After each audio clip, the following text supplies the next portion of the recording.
10 years later, he came back and did Day of the Dead. Another really unique take on especially looking from a modern lens on the zombie film.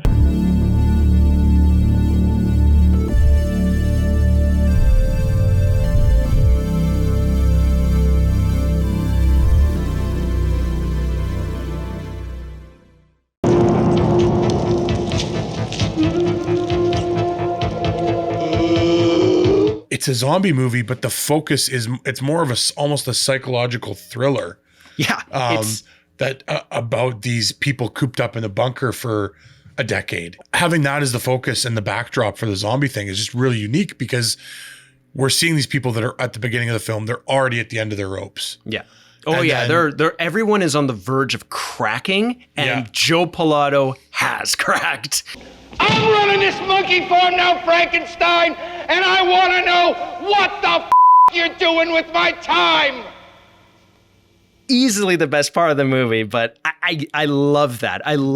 What I love so much about it is like easily 10 years later, George Romero could have said, well, we'll go back and we'll do like the conversation we had in Dawn of the Dead review. It's like, well, what would be a fun area to go to now? A carnival or this or that? And he's like, no. Military bunker, dry, white walls, mines. Like years after the outbreak. Yeah. Because I think especially back then, a lot of what people might have found interesting about the zombie thing would be the initial outbreak and the chaos and what do you do violence. At first impact? You know, what are you gonna do? Where are you gonna go? What are you gonna grab? I mean, to this day we do it, the zombie survival guide, right? But then what I love is the idea of saying, okay, 10 years later, what's it like? Who would be left? Probably military and people that were able to get access locked away in a bunker or something. Yeah, exactly. Yeah. And then you have, and it's like a tale of two cities. You got the military and you got the scientists, and they're, like we said, they're on each other's throats, like clashing. Odds, yeah. The majors died, and now it is just this conflict of who's running the show? Why are we risking your lives to get you more specimens so you can do research on them when there's no results, you know? And Joe Pilato just losing his shit over it. And he's like, I've had enough. You need to show me results. And if you don't show me results, then we're gonna take control. We're gonna leave, you know. And then you have Logan Frankenstein, who also another standout of the movie. I love that actor. How are we going to set an example for them if we behave barbarically ourselves? Take the bullets out, please, and let me have your pistol, sir. So great. And he's got something cooking up in his laboratory. And like when you see that in his like horror show laboratory, it's like, whoa, you know, like he's off the deep end. But then also going to comparison between effects, Tom Savini just like, this might, I think I said, I was like, this is the highlight of his film reel. Like the effects in this movie, holy shit, are they amazing. See that like brain that's attached to the head, and you see the one zombie like go up and all of his guts fall out, like holy damn. And you can tell like, oh yeah, they put like a black mat there, but it's like, doesn't matter because it looks like they grabbed a real rib cage and guts and put it in there. It's so impressive, you know. I that's like the biggest standout to me with this movie when it comes to like shockingly how effective the practical effects that I in all honesty, even nowadays, I'd say like I don't know much that is better than it. It looks better than most shit I've ever seen. Yeah, it's definitely a highlight in this one, and we were talking before we started rolling about the crusty looking green rotten moldy zombie. He takes that time skip to effect where it's like there's a zombie that's got like mold coming out of him and it looks wonderful, and all the zombies are a lot more like they rotting away. They look a lot more like emaciated. You got the wonderful title shot of the zombie, the low angle, and this like tongue is just hanging out, and it's like Day of the Dead, right? That's great. I love that opening, you know, where it's in the city. It's the only time you're really like, well, actually it is the only time that you're like not underground, right? And you get to see this like street of Florida, I believe, and you got like an alligator there, and there's spiders on these corpses, and then all the zombies look like they have been rotting for like 10 years. All the abandoned cars. All the abandoned cars, everything. Garbage all in the streets. And you know, they go in there too, and they're just like, hello, they're still trying to find survivors, and it's like, no. Even like Logan, the Dr. Frankenstein, he says, he's just like, I would say my rough guesstimation is that it's like 1 to 400 400,000 are alive. So it's like one person out of every 400,000 zombies. And then it's wild when you're watching the movie and saying, with the high tension, this insane bubble that's ready to burst and everyone's just going to go into like a Mexican standoff on each other, I would rather just go outside than stay in this, like, essentially what you would consider these psychos. Yeah, it's like, holy shit, like this is wild. Love it. It's so good. I think as far as filmmaking goes, like I like it more than Dawn, even though like Dawn is more entertaining, I would say. I just, everything about Day I think is just better. Like to me, I'm like, I just love everything about it. It just feels like what he was doing with that movie, he just like nailed it. It was just like a perfect example of showing like that societal crackdown and breakdown after all these years, and these people, everybody just on the edge. Their psyche just fully crumbling. Yeah. Everyone's going fully unhinged in their own ways. We see that one soldier. Oh yeah, like literally snap. Like he's losing it. The love interest to the lead actress, you know, the Charles Manson looking guy. Like he's just like going crazy. He's exhausted. His mental state is just like not there anymore. He feels like he's being, I mean, this is more of like a 80s, 70s thing, but he feels like he's being lessened by a woman and everything like that, because she's definitely more in charge. It feels like with him and stuff like that. And it's just like, you know, you're like, wow, I think that actor did a great job just like showcasing this the range, this crackdown, and all the way to the end where he just like gets his arm cut off from losing control. Well, he doesn't even lose control of the zombie. It just like malfunctions. The collar rips, and then all these people die. He's blamed. They're trying to kill him. He loses his arm in the process, and he's like, you know what? That's like the climax, the turning point. He's breaking. Like, that's your turning point to like a rising action, where it's like, this, I'm done. I'm gonna go up and just tank the bunker. 500 people down, and tip the domino over and start the chain reaction. And he sacrifices himself to do it because he just doesn't want to live anymore. He's fucking done. It's kind of like, it's like him almost doing that is him saying like, just have it, you know, just take the world, you know, because if you showcase the bunker as like that last bit of humanity, and then the zombies coming down, that great shot of the elevator with all of them, it's like, it's yours. Like, just have it. We don't need it. We don't deserve it. It. We're done. You know, I love that shot. And I love that whole last act, because the satisfying seeing all the like gross, like creepy soldiers get their just desserts, psychopathic soldiers, crazy bastards. Every one of them has like a super standout death. Like, you know, you have the first guy get his head ripped off of the amazing like vocal tear scream.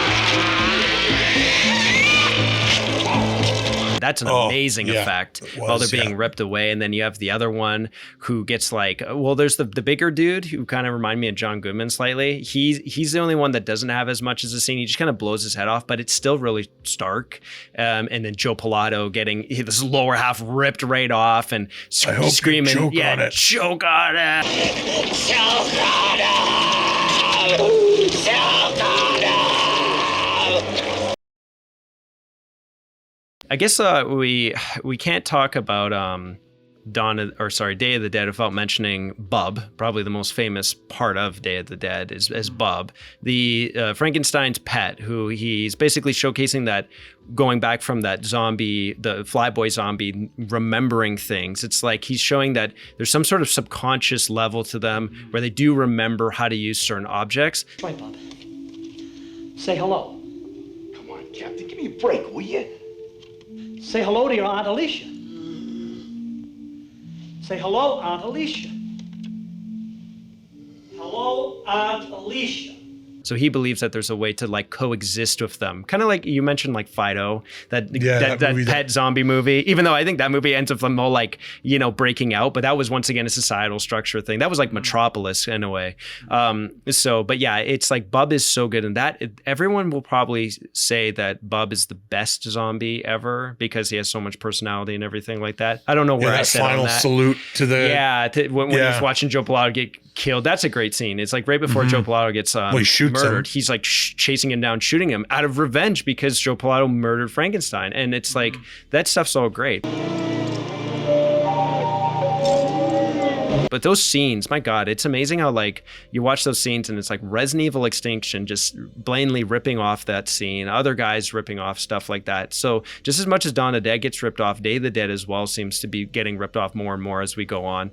And I think it's just because the ideas and what that movie was now in the 21st century seem to be coming, once again, it's like timeless. It's like people are like, hey, this was actually a really good movie. I can understand back in the 80s why people would be a little turned off by it. You're expecting fun and you get this very miserable psychological drama or thriller, you know, and you're like, ooh, my God, you know, but once you go back in retrospect, it's just like, it's amazing. Well, and it's a great example again of a filmmaker using his limited resources work for him rather than against him. Yes. And like, okay, we're going to shoot everything in this salt mine and really simple basic sets that could just mostly just white concrete looking walls and exactly basic laboratory stuff, probably just sitting around in some studio, you know what I mean? You'd be like, hey, Universal, you have like 1950 Universal Monster sets, we'll just borrow those, and it doesn't matter because it all works. And also that plainness works to its advantage with the writing, because it's like, I can't imagine just staring at that for 10 years. You go stir crazy, you go mad, you know? And it's just like, especially when it's like, there's just no hope, you know, you're like, what now? So I agree. It's like really stretching that budget and just using whatever he can. It's like low budget, but doesn't feel it. Even though, because the more bare and Spartan the set is. It feels more like a choice than a compromise. It really adds, like you said, the whole feeling of being trapped and claustrophobic and like this all-encompassing sense of there's no hope. Yeah, dread. I love those two, like the pilot, the Jamaican flyboy. I love their little like I don't know, like portable house they have down there, and they got the little like island set. That's a foreshadow for the end of the movie. You know, when they do go to the island and stuff, and they're very charismatic as well. The one guy looks like what was that animal with the big eyes? Like a lemur. Lemur. Yeah, never blinks.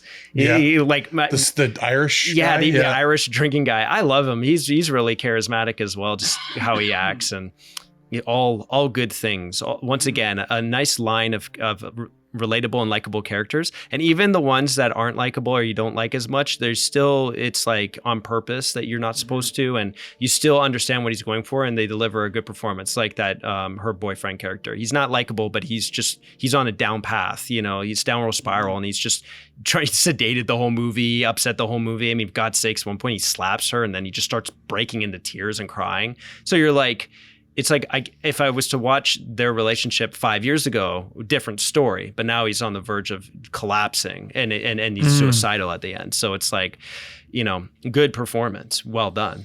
We see the full gamut of hopeless, psychological hopelessness. Yeah. In a sense, like we see Joel Pilato going like angry, violent, psychopath, crazy. Yeah. We see the boyfriend character, the love interest character. Yeah.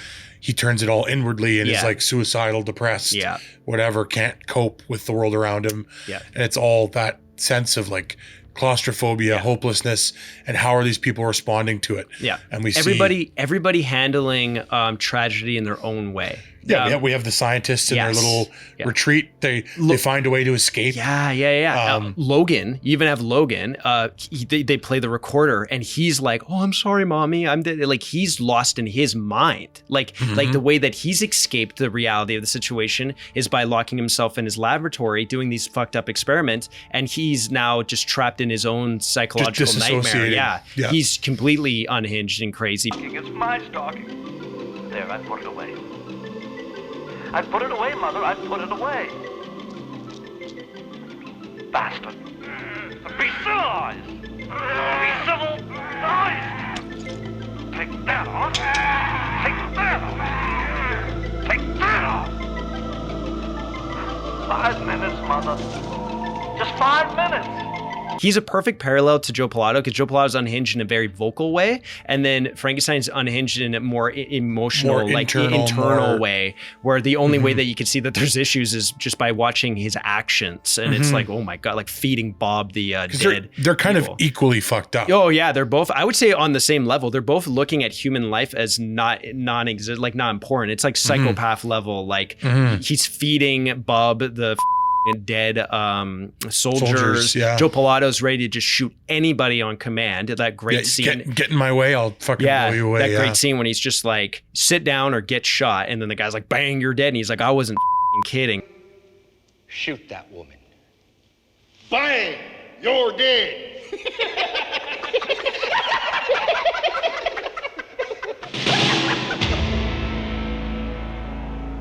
Shoot that woman or you're dead. You got till a count of 5, and that's 2 you wasted. That's 3.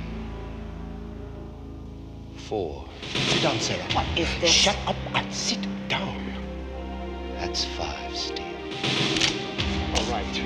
All right. And you're like, whoa, shit, you know? Because even his men were like, yeah, this they're is like, fucked okay, up. okay, shit. Yeah. You know, they're not quite there yet, but once again, on edge. I love that scene too. That girl's always, she's a straight face the entire movie, but then when they cut the arm off and they have that Mexican standoff outside their house in the caves, you know, she just looks at the Jamaican pilot and just like breaks down, just starts crying, because it's like anybody would at that point. You know, what a terrifying moment. You could have thought that right then and there, your boyfriend or the person you love in this like apocalyptic state is about to die.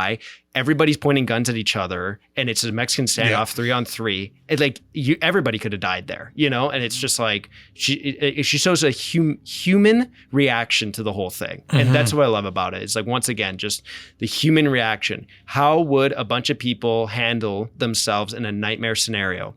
And the answer, everyone turns against each other, and it's just amazing that they have like what you would call a like, you know, like in this dystopian era, you have like this bunker that should be your saving grace, and they choose to leave it. Like, you know, they choose to invade it and leave it and it, go to an island, you know, crazy shit. And there's also something I think interesting about none of the military guys are the ones who make it. Yeah. It's all these scientists. Yeah, it's who, the scientists rationally thinking. On paper, who do you think is going to get out of this situation that requires violence? You think the military guys are going to They got the training. They got the training. They're going to shoot their way through.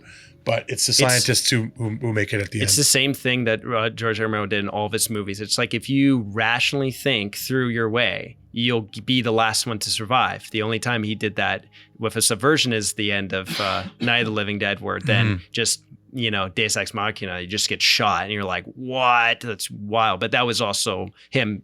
That he did that for a political kind of reasoning, you know. But Day of the Dead also, I think, has like, as depressing as the movie is, it does have a happy ending. It's like got a really happy ending where it's not like the ending of Dawn of the Dead where it's like they're off to the sunset kind of deal. It's like what lies ahead of them. It's like no, they're on this island, and it feels like a conclusion. You know, like, okay, there is a satisfactory conclusion there. Yeah, exactly. And I think that, as I said before, it's like, I think that it's his best out of the 3 movies. It's one of my favorites of all of his movies. I don't know if it's my favorite of his whole filmography, because I haven't seen some of them in so long, and there's some I haven't even seen yet. But I loved it. I'm excited that they have that, you know, Twilight of the Dead script, his last script, kind of in the works now. The director of Session 9, so that gives me hope as well. Like, you got this slow burn kind of director handling it. We had, like, Land of the Dead is another one we didn't watch for this, but it has a special place. Oh yeah, and then there's like Survival Island. It's like after the remake of Dawn of the Dead, he finally got enough clout in Hollywood to make a movie again, but it had to be a dead movie. So he did Land of the Dead. Then he went and did Diary of the Dead, which was all found footage. Yeah, that one's pretty bad. Yeah, I remember that one being very unremarkable. And then Survival of the Dead is interesting because it also does like a Tale of Two Cities thing. It's like a Western kind of movie. Yeah. It's really low budget, but it is not as bad as everybody went out and said it was. At least I don't think it was. When I watched it, I was entertained enough. It was way better than Diary. Really, it reminded me of Land of the Dead, if I remember correctly. Yeah, which is also like, I get the criticism of it being cheesy or whatever, over the top, crazy ridiculousness, but it's charming. It's really charming. It has its charm, and they all have their political plays in them as well. Way more over the head than he was with the other ones, but still fun. Land of the Dead is a solid, fun, entertaining movie. It's just like when you're kind of like, I don't think it's nearly as good as Day or Dawn, but still not. I would not say it was like a terrible film. The only one I'd say is a terrible movie is that Diary. Diary felt like somebody gave him money and then he was like, well, okay. Or he was experimenting and said, found footage is really big. I guess I'll just try and do that. Try to go that route with it. Exactly. But that was it, guys. George A. Romero, we love you. We'll always love you. We're excited to see Twilight of the Dead. That's officially going to go into production, I think, after this writer strike's all over and everything like that. So probably in 2024, probably come out in 2025. So that will be very interesting to see. I'm excited to see that. I got hopes. I hope he did something weird with it. And also Twilight is a perfect ending title, I think, for his whole Dead thing. So the Dead kind of saga, universe, if you want to call it. Yeah. So George A. Romero, rest in peace. You can take off your big glasses now. We did a spotlight on you. And if you guys were ever hesitant about watching Day of the Dead for some reason because you heard it was miserable or bad, I know. Go out and watch it. And actually, I would recommend doing what we did and watching it right after Dawn. Yeah, Dawn and then Day. It was a really good double feature. Really good double feature. It's amazing how well it plays together. That whole trilogy just works really well. So thank you all and have a good night. All right, that's the Deads. Okay.